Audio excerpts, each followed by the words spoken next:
है कारण, कहाँ की रहने वाली? देखिए ये बच्ची जो है, इसका नाम इर्तिखा समीर है, इस बच्ची का नाम। और ये बच्ची बीए सेकंड ईयर की छात्रा है।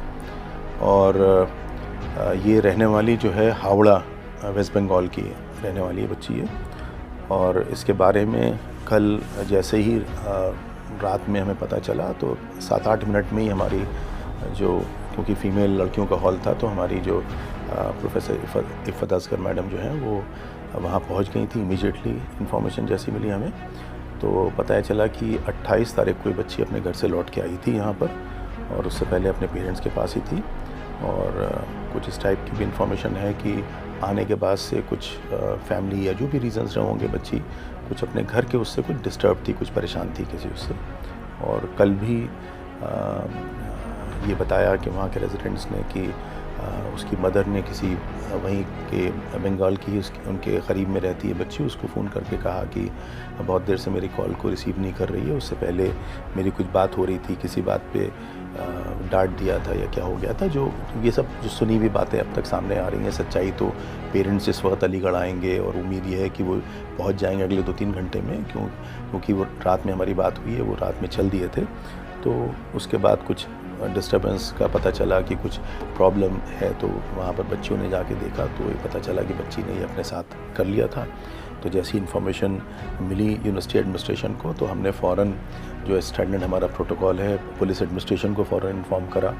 और इन्फॉर्म करने के बाद पुलिस एडमिनिस्ट्रेशन जो था अपनी टीम के साथ वहाँ पहुँचा, और उनकी मौजूदगी में ही बच्ची को फिर हमने वहाँ से लेके एम्बुलेंस में JN. Medical college trauma centre गए रात में हम लोग। वहाँ डॉक्टर्स ने जो अपना तरीक़ा है रिवाइव करने का, अपना CPR वगैरह सब पूरी कोशिश करी, लेकिन शायद फाइंडिंग्स तो जो बाद में पोस्टमार्टम या जो भी होता है उससे पता चलेगा। लेकिन ये पता चला कि जो हादसा था काफ़ी पहले हो चुका था, और जिसके बाद जो है मतलब रिवाइव करने में वो सक्सेसफुल नहीं रहे। ये किस तरीके से किया, क्या परिवार की डांट के बाद? कुछ देखिए, अब ये तो जो सुनी हुई बात है, मैं आपको, क्योंकि देखिए कोई भी डेफिनेटिवली कहना मेरे लिए अप्रोप्रिएट नहीं होगा, लेकिन जो वहाँ की जो बात सुनने में आई वो ये आई कि जब से घर से आई थी तो घर से रिलेटेड कोई जो भी इश्यूज़ रहे होंगे, वो बच्ची जो थी मुस्तकिल फ़ोन पे बात होती उसकी चल रही थी, और उसमें कुछ प्रॉब्लम थी कहीं घर के कंटेक्स्ट में। बच्ची ने लटक के सुसाइड करा है, उससे अपने दुपट्टे से, उससे जो है कैसे रूम के अंदर ही किया था? रूम के अंदर ही करा बच्ची ने।